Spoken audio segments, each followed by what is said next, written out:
minutes. 15? Yeah, okay. So, hello everyone. My name is Jorge Íñiguez. I work at the Luxembourg Inst Science Technology and also at the University of Luxembourg. First of all, let me thank my fellow co-organizers for giving me the chance to present some of our work here. So today I'm going to be talking about optimizing detecting voltage amplification. So this is a story about negative capacitance that we've been working on over the years in the group. Now we ran out of money, so this is the last talk I'm going to give about negative capacitance in a while. I know some of you have seen this talk before, but well, you know, we have never actually discussed this in this conference, and I really thought it was worth it. So the work is essentially done by Monica Graf, who used to be a postdoc in the group. Now she is a postdoc in Prague, and also in collaboration with Hugo, who most of you know by now, and Pablo Subco from UC London. So I'm going to focus on this, and later, as a bonus, I will tell you a little bit about something that we still have to submit and to finish writing, which is a manifestation of negative capacitance and voltage amplification, but in terms of an elastic effect. Okay, so to start, let me try to make things simple because, well, Ina actually discussed this the very first morning, but as a reminder, let me try to describe how you can have this business of negative capacitance as a static equilibrium effect, okay? So let's think for a model system, let's consider superlattice composed of a hard dielectric and a soft dielectric, okay, that's our simplest case. And as you can see, this is the energy associated to changing the polarization of the hard dielectric, right? I mean, so this guy is an ion that creates polarization. And in the soft dielectric, the energy cost is much smaller, right? So let's imagine we apply an external bias. That means from this external bias, we have like an homogeneous field throughout the superlattice. And of course, this bias that we apply from the outside will try to polarize the layers. So the soft dielectric will get strongly polarized, and the hard dielectric will try to follow but being hard, being stiff, it will not get so much polarized, right? So because these two polarizations don't match, we automatically have bound polarization charges match at the interfaces, and those are going to create induced fields, right? So here I'm plotting the induced fields. They are equal in both layers, but opposite in sign. And here, for example, we usually call this one depolarizing field, right? I mean, so the depolarizing field comes from unmatched bound charges because of the different polarizations at the interfaces. So here it goes against the polarization, here it kind of goes for the polarization. And if we add everything together, because in this material we don't have any free carriers, the displacement vector has to be constant throughout the lattice, right? And indeed it is. Okay, so we have this situation. This is kind of what we would call a normal situation, the two capacitors in series. If we now plot the external potential, so we are applying external potential that drops from something positive over here to something zero, let's say over here. That's the drop of the external potential. But if we think about how this potential drops in the individual capacitors in series, well, what we have to pay attention to is to the total electric field in each of the capacitor, right? So that's the sum of the external and induced. And here, in this one, the induced adds to the external, so the voltage drop essentially happens in the hard dielectric. So the total voltage reflects the total field and drops more in the hard dielectric, while the soft dielectric, essentially the voltage drop is much smaller because the total field is essentially the addition of this and is smaller. Okay? So here what we have is the situation where this guy screens badly, if you want, and has a big field inside. This guy screens well, and the internal field, the total field inside is kind of small. Okay? So two capacitors in series. Now, let me bring your attention to this quantity that is going to be useful later. This is the ratio between the induced field in the soft dielectric, which soon enough will be a ferroelectric, and the external field that we are applying, right? And so the induced field typically opposes the induced field as the external field. And so this ratio, in most situations, will be between -1 and 0. And that's what we would call normal behavior. All right, so far so good, I hope. Now let's imagine that we substitute our soft dielectric by a ferroelectric. So in a ferroelectric, let's say that in equilibrium we have the situation. The ferroelectric, of course, would like to get polarized, but this guy doesn't want to get polarized. And essentially, this guy is forcing the ferroelectric to stay there at zero polarization, okay, at equilibrium. Let's imagine this is true for a second. And now we are going to apply an infinitesimal external field, so something very, very, very small. This is just for emphasis, but actually this should happen for an infinitesimal field. So we apply this field, and what happens? The layers react, and this guy really wants to react, because by reacting actually reduces the local energy, right? So it finds it very, very easy to get polarized. So we get a finite response out of an infinitesimal field. Okay, that's what that's trying to convey. About the hard electric, what happens? Well, it reacts, but not so much as before. And now, of course, we again have a mismatch of bound charges at the interfaces, and the induced fields look like this. And the key and the displacement vector still is constant because we don't have any free carriers. And the key here is that with an infinitesimal field, we have created a finite reaction and a finite mismatch of bound charges that creates a finite induced field, okay, which opposes the one we have applied. So actually, the total field in the ferroelectric opposes the field that we are applying from the outside. So if we now think about the voltage drop across this structure, we are still applying the same external voltage, let's say, or maybe smaller, but it doesn't matter. It flows like that. And if we look at the total fields, well, here the total field actually has the opposite sign to the one that we are applying. So in this layer, the voltage drop doesn't have the same sign as the one we are applying. It has a negative sign. It drops the other way around. And so since the total voltage drop has to be what we apply from the outside, this is what we call negative capacitance, by the way.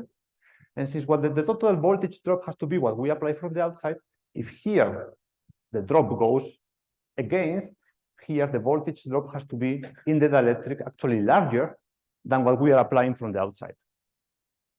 Okay, and we call this one voltage amplification. Okay, so in this situation, it's kind of cool. We can apply 1 volt, for example, and in the hard dielectric, the ferroelectric will do this magic, because the ferroelectric is frustrated, and it reacts very, very strongly, and it creates a massive depolarizing field, which does this magic. And in the hard dielectric, we are applying 1 volt from the outside, but we are obtaining an effect of more than 1 volt. So people are excited about potential applications in electronics. Okay, what's happening actually? Actually, what's happening is simply that this guy is decreasing the energy, and is transferring energy to this guy. So the effect, the field that effectively this guy feels is stronger than the one that we are applying from the outside. So the energy gets conserved, let's say. I mean, there is no magic there. And if we look at this ratio, well, in these conditions, what we have is that the ratio of the induced field in the ferroelectric versus the external field is smaller than -1. Okay, so this picture of negative capacitance has been the classic picture that has been going around, or was introduced or essentially explained maybe again, because probably was not totally new, by Salahuddin and Datta in that paper, and it was emphasized that then you could use the corresponding voltage amplification in applications, right? So the picture is like this: have ferroelectric, dielectric. In total, the displacement vector is a single well, and then you can have the situation that I have just described. Okay, this is what we call negative capacitance in the incipient ferroelectric regime, because here this ferroelectric wants to be ferroelectric, but it cannot because it's electrostatically constrained not to be, and we call it incipient ferroelectric. Okay, but now of course there is a big objection to this picture, that is that ferroelectrics will typically not look like this, right? Ferroelectric layers will not look like I have zero polarization everywhere in the layer. Ferroelectric layers look like this. They want to get polarized, and they do, but they break into domains. So you have brain domains up and down, like in this famous picture that you all know very well. So how does the picture need to be modified to apply to this? Or can it be modified? So the answer actually is yes. You can have a look at those papers, for example, that explain essentially the following. So before we had like something like that, and now when actually we have a multi-domain configuration, we actually have something like this. So the ferroelectric layer doesn't have zero polarization everywhere. It has local polarization in the domains, and therefore the energy is reduced compared to the ideal paraelectric phase. Okay, and if we look in more detail what gives this shape, okay, so for the total layer, we have essentially a combination of the domains where the system is polarized, let's say, and is at the minimum of the well. Okay, and in this particular case, 30% of the volume of the ferroelectric layer is domain down, 30% is domain up. And then we have the domain walls, which are these vortexes, which is 40% of the volume. where actually the layer is here, as far as the polarization in the vertical is concerned. Okay, so the combination of these energetics from these three different areas gives us that total energetics. Okay, so it's still true that globally my ferroelectric layer is sitting in the maximum. It is not as high as before, but it's still sitting in the maximum. And when I'm applying an electric field, I can expect a very strong reaction where essentially from the domain walls, which are the ones that are actually sitting in the maximum. So in a more realistic picture, the negative capacitance in the multi-domain state is still happening, but it comes essentially from the domain walls and also from the interfaces between the ferroelectric and the electric layer, where the polarization of the ferroelectric is a little bit suppressed to accommodate for closure and for nothing fancy.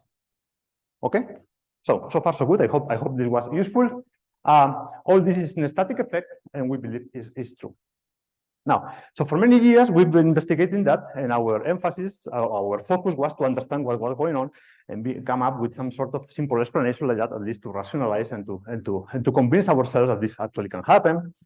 And we, for years, had not really worried, and we did a lot of simulations of this phenomenon, but we didn't really worry about quantifying the negative capacitance, not so much, and certainly never the voltage amplification. So what we have been trying to answer in the past couple of years is, okay, so this can happen. So how much is this amplification actually? How large can it be? And what can we do to optimize? Okay. So essentially, in terms of this quantity that I have shown you before, I'm not going to give you the details, but the key message I want to pass you is that if you are able to compute this ratio of induced versus external fields, which is quite easy in the simulation, then automatically you get access to the permittivity of the ferroelectric layer, which has a very simple expression as a function of this phi f, and also to the amplification of the dielectric layer, which is this ratio between applied between the voltage that the dielectric layer actually sees and the voltage we apply from the outside. So if this number is larger than 1, we have amplification. So the question is, how much larger than 1 can it be? So what I'm going to show you in the rest of the talk, these are second principle simulations. So essentially, these are like some kind of glorified Fetty Hamiltonians where we put all the atoms in, but they still rely on a reference structure in the Taylor series. That's not very important. You have, my God, I didn't even include here the original paper. Anyway, the first time we used it for the superlattice was in this paper with Pablo Subko to look at negative capacitance precisely. And what I want to emphasize here is that they work very well for the superlattice. Okay, qualitatively they are incredibly good, and quantitatively actually they work quite well. And we've used them for many things, including studying skyrmions and now bubbles, things like that. Okay, so we are going to see in this superlattice, we are going to play with several factors: the thickness of the layers and also the epitaxial strength. So something very simple. And here essentially there are two actors in this game. In the superlattice, if you go to a slightly compressive substrates, light titanate wants to have a polarization out of plane, and therefore it forms domains because, of course, the electric layer is tungsten titanate, which is here, doesn't allow for an homogeneous polarization out of plane, right? So we have this picture with vortexes. I prefer to call them striped domains with domain walls, but okay, that's a detail that we all know. And now imagine we go towards tensile regime. What happens? This vortex survive, but eventually we start to develop an in-plane component of the polarization, and at some point, actually, this structure gets destabilized. So it doesn't survive any longer. And if we go to the tensile regime, if it is a lot of tensile strain, we have homogeneous polarization in the plane, in the PTO layer. Also, the STO layer gets a bit polarized. And if we go in the other direction, we go towards more and less tensile or more compressive. You see that you will start to generate this kind of wavy states, and eventually we lose the stability and the system. So at some point it will fall from here to here, etc. Okay, so these are the two states that we are going to be examining. And this slide captures the summary of our results. So essentially, we can monitor, for example, polarization for this particular superlattice. This is a 3-3 superlattice, but we have considered other thicknesses. Nothing changes very much. So over here, for compressive strains, we have the state that I have just told you. Over here, we have the other. So we can quantify the polarizations. Here, there is a small coexistence region. We can quantify very easily the dielectric susceptibility out of plane. And you see something very interesting. If we come from the right, you see something that really sounds like a ferroelectric instability. So this guy is close to developing a polarization out of plane, homogeneous, because this is the homogeneous susceptibility. But it doesn't do, because before it can do that, it will go into the multi-domain state, actually. Okay? But the monodomain homogeneous state with homogeneous polarization out of plane actually becomes very, very soft as we take this state and bring it close to this transition region. And over here, well, the susceptibility out of plane is not so exciting, but it's also growing as we go there. Okay, so now you see we have a very reactive layer here, very reactive. So this is kind of the incipient ferroelectric regime we were talking about before. And if we monitor this ratio of induced versus external field, you see we have a huge negative ratio here. Okay, from there we can also monitor the permittivity like that. And finally, if we monitor with this simple formula I showed you before, and which you can find explained in our paper, if we monitor the amplification, we get amplifications up to 12 times. So we are saying that you apply 0.1 volts to your superlattice, and the action in the electric layer is 10 or 12 times bigger, as if you were applying a voltage 12 times bigger. And you know, we've looked at this in many different ways to try to convince ourselves that this actually is realistic, and it is. Our layers have the usual interactions. They are responding, if you look at the local permittivities and all that, in a way that is totally standard, I would say. But if you take them to this regime, you can get really massive amplifications. Okay, so what happens here? So effectively what happens, this is the kind of a state that has a massive response out when you apply an electric field out of plane. What happens with this state is that it would like to develop a polarization out of plane, but it cannot because of the electrostatic constraint, the open circuit boundary conditions imposed by the STO. So the system there indeed is this full layer is living in a maximum, and it can eventually go to that minimum if we apply an electric field to it. Okay. What is interesting is that this incipient regime affects to the whole layer, not only to the domain walls. And so we get a much bigger amplifying effect. So we can study that in much detail. You can see this in our paper, that indeed here is the whole layer in this regime that responds, while in the other regime is only the domain walls that respond. And we can make a map and change, for example, the thickness of the layers versus epitaxial strain, and we can indeed trace this transition between this monodomain state that is over here, and then these wavy states that appear over here. And at that transition region, we have these massive amplifications of 10 times. So we did all that at low temperature, by the way, but the physics seems very robust. You essentially have to bring the layer to the right phase transition region. These things happen also at room temperature in these superlattices. So in principle, there is hope to get very, very large voltage amplification.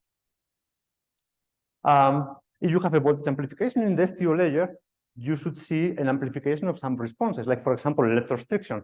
And something, this is what we are preparing now, is something that we check explicitly. So here you have how the strain of the STO layer changes with external electric field for superlattices, where we do some modification of the PTO layer. So we control the amount of amplification. And essentially, one of these lines corresponds to an STO film. And so when there is amplification, automatically you get more strain in the STO layer coming from the additional voltage. If we take all these figures and plot simply the strain versus the polarization of the STO layer, then they fall on top of each other. But if we apply as a function of the external field, they don't fall on top of each other at all, and we see the amplification in the elastic properties. So that's all I wanted to tell you. So I hope I've been able to give you a feeling of what this negative capacitance and voltage amplification is about. And maybe it was too fast for you to appreciate that, or for me to explain convincingly that it can be very large, but in fact, it can be very large. We just have to bring the ferroelectric to the right regimes, and you can learn more about that here. It will have manifestations of all sorts. Essentially, we have a huge local field in the electric layer, and for example, we can have amplified electrorestriction, so to speak. And I think the physics of all this in the end is the physics of soft mode phase transition.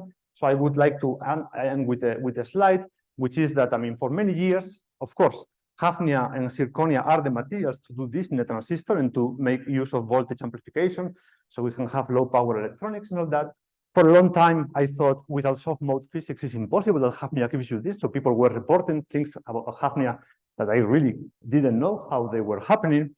But as you saw yesterday in Karin's talk, and also you can find in our paper, now, as it turns out, maybe Hafnia, these are these phonon bands of Hafnia in this new reference phase, and it really looks like a regular soft mode ferroelectric, but not completely regular maybe, but as a soft mode ferroelectric. You can see experimental evidence for that here, and also another theory paper that kind of pushes this picture or from a different direction. So if Hafnia is a soft mode ferroelectric, these ideas that I have just discussed probably are applicable to Hafnia as well. And that I think is very, very promising from the point of view of applications. And that's what I wanted to tell you. So thank you for your attention.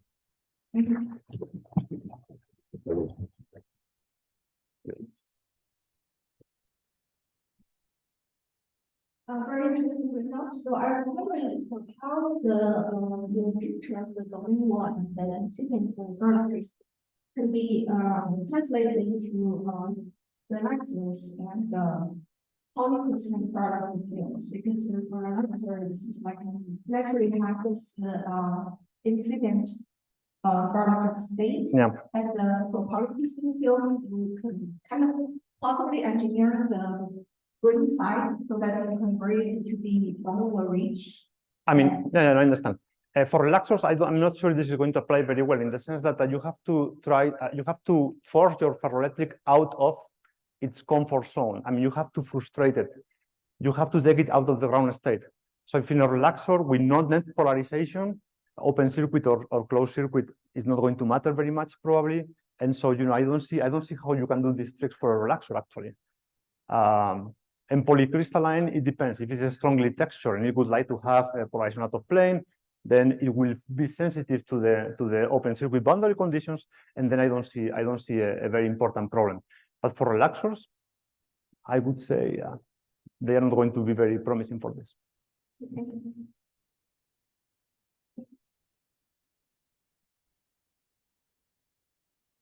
Yeah, so from our perspective, so the effect that you see is limited by the gap of the materials.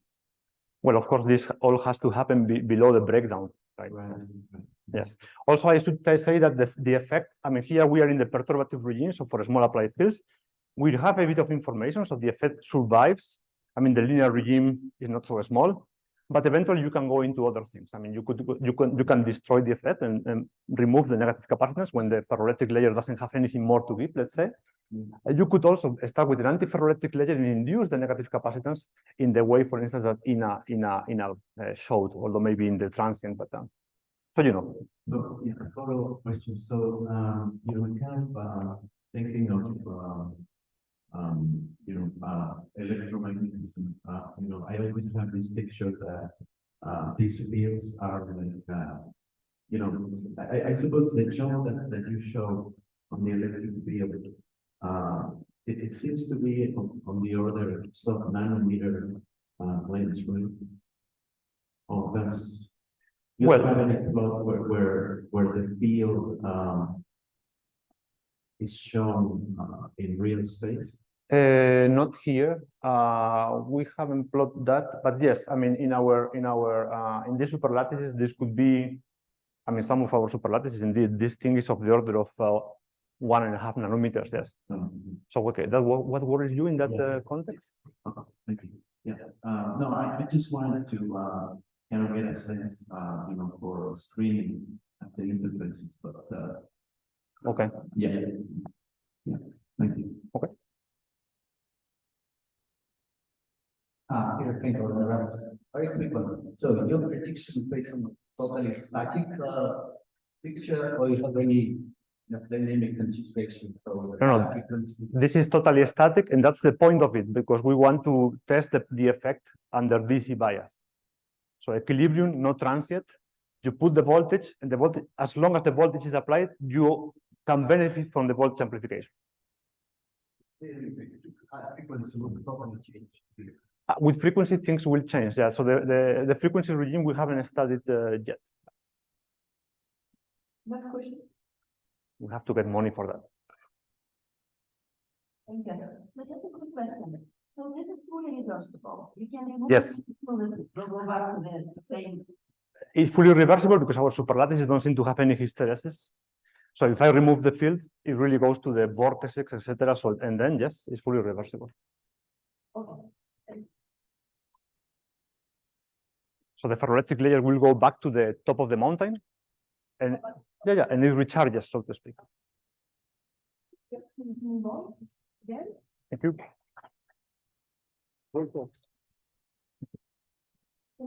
maybe, window from.